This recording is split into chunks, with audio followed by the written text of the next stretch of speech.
Hi everyone. ఈరోజు మనము ఒక ఐడిఈ అంటే ఏంటో తెలుసుకుందాము.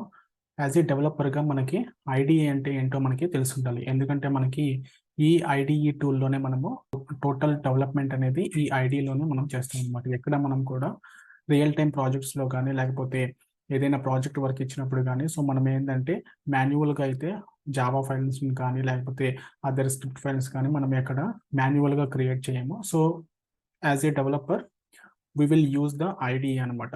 సో వాట్ ఈజ్ ఐడి అనేది మనము ఈ సెషన్లో అయితే చూద్దాము. సో ఐడి అంటే మనకి ఇంటిగ్రేటెడ్ డెవలప్మెంట్ ఎన్విరాన్మెంట్.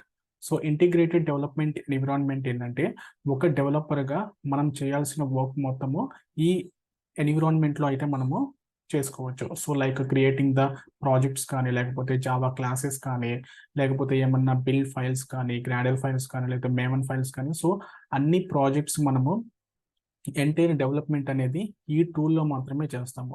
సో మనం మాన్యువల్గా చేస్తే ఏంటంటే మనకి ఏ ఫైల్స్ ఎక్కడ స్టోర్ చేయాలి అనేది మనకి ప్రాపర్గా ఒక ప్రాజెక్ట్ స్ట్రక్చర్లా అయితే ఉండదు. సో దానికోసం మనం ఏం చేస్తామంటే ఇంటిగ్రేటెడ్ డెవలప్మెంట్ ఎన్విరాన్మెంట్ టూల్స్ని అయితే మనము యూజ్ చేస్తాం. సో దీనివల్ల మనకి యూజెస్ ఏంటి అంటే మనకి it is a development tool. అంటే మనము ఈ టూల్లో అన్ని డెవలప్మెంట్ వర్క్ అయితే మనము దీంట్లో చేస్తాం అనమాట.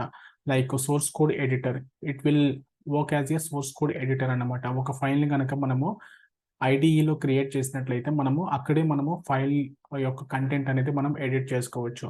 లేకపోతే ప్రోగ్రామింగ్ ఏమైనా మీరు ప్రోగ్రామింగ్ కోడ్ రాయాలి అని అనుకుంటే సో మీరు దాన్ని ఎడిటర్గా యూస్ చేసుకొని అక్కడే ఫైల్ మోడిఫికేషన్స్ అనేవి చేసుకోవచ్చు. So it will become as a source code editor అనమాట. సో నెక్స్ట్ వచ్చేసి బిల్డ్. అంటే మనము ఒక ప్రాజెక్ట్ని బిల్డ్ చేయాలి అంటే మనము ఎక్స్టర్నల్గా వేరే కమాండ్స్ అవేమి యూజ్ చేయాల్సిన అవసరం లేదు. ఫర్ ఎగ్జాంపుల్ నేను ఇప్పుడు బిల్డ్ టూల్గా మేవన్ యూజ్ చేస్తున్నాను. సో మేవన్ యూజ్ చేస్తుంటే నాకు ఐడిఈలోనే నాకు మేవన్ అనేది ప్లగిన్ అయి ఉంటుంది అనమాట. సో నేనేంటంటే మేవన్ ఆప్షన్ యూజ్ చేసుకొని నేనైతే ప్రాజెక్ట్ని బిల్డ్ చేస్తాను అనమాట. సో అలా మనకి అదర్ థర్డ్ పార్టీ టూల్స్ కానీ లేకపోతే మన ప్రాజెక్ట్కి ఏవైతే అవసరం అవుతాయో ఆ టూల్స్ ఎక్స్టర్నల్ టూల్స్ అన్ని మనకి ఐడితో ప్లగ్ఇన్ అయి ఉంటాయి అనమాట. సో మనం ఏంటంటే ఎక్స్టర్నల్గా వేరే సాఫ్ట్వేర్స్ని మనం డౌన్లోడ్ చేసుకోవాల్సిన అవసరం ఉండదు. అట్ ది సేమ్ టైం మనకి డీబగ్గింగ్ అంటే మనము అప్లికేషన్లో కొన్ని ప్లేసెస్లో మన కోడ్ అనేది బ్రేక్ అవుతుంది, లేకపోతే కొన్ని ఇష్యూస్ వల్ల అప్లికేషన్ ఫ్లో అనేది మనకి ఎగ్జిక్యూట్ అవ్వదు. సో మనము ఆ పర్టికులర్ సినారియోలో మనము డీబగ్గింగ్ అనేది ఎట్లా చేస్తాం అంటే ఫైండింగ్ ద రూట్ కాజ్. ఒక ఫ్లోలో మనకి ఎక్కడ బ్రేక్ అవుతుంది అనేది మనము ఎగ్జాక్ట్ పాయింట్ ఎక్కడనే తెలుసుకోవడానికి మనము ఈ డీబగ్గింగ్ అయితే యూజ్ చేస్తాము. ఈ డీబగ్గింగ్ అనేది మనకి అప్లికేషన్లో మీన్స్ ఈ ఐడిఈ టూల్లో మనకి డిఫాల్ట్గా అవైలబుల్గా ఉంటుంది అనమాట. సో నెక్స్ట్ ఏంటంటే మనకి save time and effort. So ఒక మాన్యువల్గా మనము చేసే వర్క్ని మనకి ఇది ఆటోమేట్ చేస్తుంది కాబట్టి అండ్ మనకి ఏంటంటే టైం సేవ్ అవుతుంది.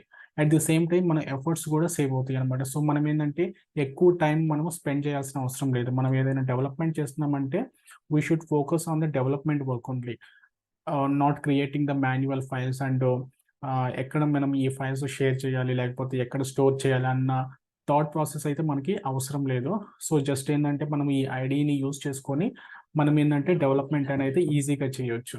సో అట్లా మనము ఈ ఐడిని యూజ్ చేసుకొని మనం టైం అయితే సేవ్ చేసుకోవచ్చు. అట్ ది సేమ్ టైం మన ఎఫర్ట్స్ అనేవి మనమైతే ఎక్కువగా పెట్టాల్సిన అవసరం అయితే ఉండదు ఈ ఐడిస్ మనం యూజ్ చేసినప్పుడు. నెక్స్ట్ ఏంటంటే easy to set up project. So ఈ పాయింట్ మనకి ఏంటంటే ప్రాజెక్ట్ని మనము సెటప్ చేసేటప్పుడు ఈ ఐడిలో మనకి చాలా ఈజీగా ఉంటుంది అనమాట. సో మనం ఏంటంటే ఒక 2 to 3 స్టెప్స్ ద్వారా మనం ఏంటంటే ప్రాజెక్ట్ని అయితే సెటప్ చేసుకోవచ్చు. అట్ ది సేమ్ టైం మనకి ఏదైనా డిపెండెన్సీ కావాలి అని అంటే మనము ఒక ఫైల్లో మనము ఏవైతే మేవన్ గ్రాడల్ ఫైల్ కానీ లేకపోతే .xml ఫైల్ కానీ సో లైబ్రరీస్ కనుక మనం పెట్టినట్టయితే so it will automatically download those jars అనమాట. సో మనకేంటంటే ఆ లైబ్రరీస్ ఆటోమేటిక్గా డౌన్లోడ్ అయిపోతాయి మనం ఎప్పుడైతే బిల్డ్ చేస్తామో.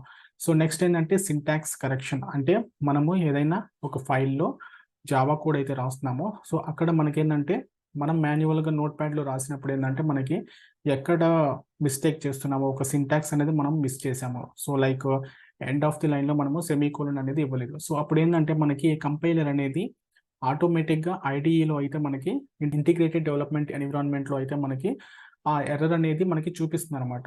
Like you are doing some mistake here అనమాట. సో అలా నోటిఫికేషన్ కూడా మనకి ఐడిఈలో ఆటోమేటిక్గా ప్రొవైడ్ చేస్తుంది అనమాట మనం కోడ్ రాసేటప్పుడే. సో మనం ఏంటంటే ఈజీగా దాన్ని రెక్టిఫై చేసుకొని ఆ మిస్టేక్ అనేది మనము కరెక్ట్ చేసుకోవచ్చు అనమాట. నెక్స్ట్ ఏంటంటే షార్ట్ కట్స్ అండ్ సజెషన్స్. అంటే మనము ఏదైనా ఒక మెథడ్ని యూస్ చేస్తున్నామంటే ఆ మెథడ్ మేబీ ఇంటర్నల్గా జావా లైబ్రరీ మెథడ్ అయ్యి ఉండొచ్చు, లేకపోతే external third party library methods అయి ఉండొచ్చు. సో ఒక్కొక్కసారి ఏంటంటే మనకి గుర్తుండవు, కానీ మనము ఆ నేమ్ని కనుక ఒక 2 to 3 లెటర్స్ టైప్ చేసినట్టయితే మనకి ఫుల్ నేమ్ అనేది సజెషన్ లాగా మనకి చూపిస్తుంది అనమాట ఇన్ ఐడిఈలో. అట్ ది సేమ్ టైం మనకి షార్ట్ కట్స్ ఉంటాయి కొన్ని. ఇప్పుడు ఒక మెయిన్ మెథడ్ని నేను క్రియేట్ చేయాలంటే public static void main string array args అని చెప్పేసి నేను కంప్లీట్గా రాయాల్సిన అవసరం లేదు. ఐడిఈలో ఏంటంటే మనం జస్ట్ మెయిన్ అని టైప్ చేస్తే మనకి ఆప్షన్ వస్తుంది అనమాట. Okay, you are looking for the main method అని మనకు ఆప్షన్ వస్తుంది. సో మనం ఆప్షన్ క్లిక్ చేసినట్లయితే మనకి మెయిన్ మెథడ్ అనేది ఆటోమేటిక్గా క్రియేట్ అయిపోతుంది. సో అలా షార్ట్ కట్స్ ఉంటాయి. అట్ ది సేమ్ టైం మనకి సజెషన్స్ కూడా ఐడిఈలో అవైలబుల్గా ఉన్నాయి అనమాట. సో నెక్స్ట్ ఏంటంటే ర్యాపిడ్ అప్లికేషన్ డెవలప్మెంట్. సో ఈ ఐడిని మనం యూస్ చేసుకొని అప్లికేషన్ అయితే మనము ర్యాపిడ్గా డెవలప్ చేయొచ్చు. ఎందుకంటే మనకి ఇక్కడ టైం అనేది సేవ్ అవుతుంది. అట్ ది సేమ్ టైం మన ఎఫర్ట్స్ అంతగా ఏం పెట్టాల్సిన అవసరం లేదు. సో ఈజీగా మనము ప్రాజెక్ట్ని అయితే క్రియేట్ చేసుకోవచ్చు.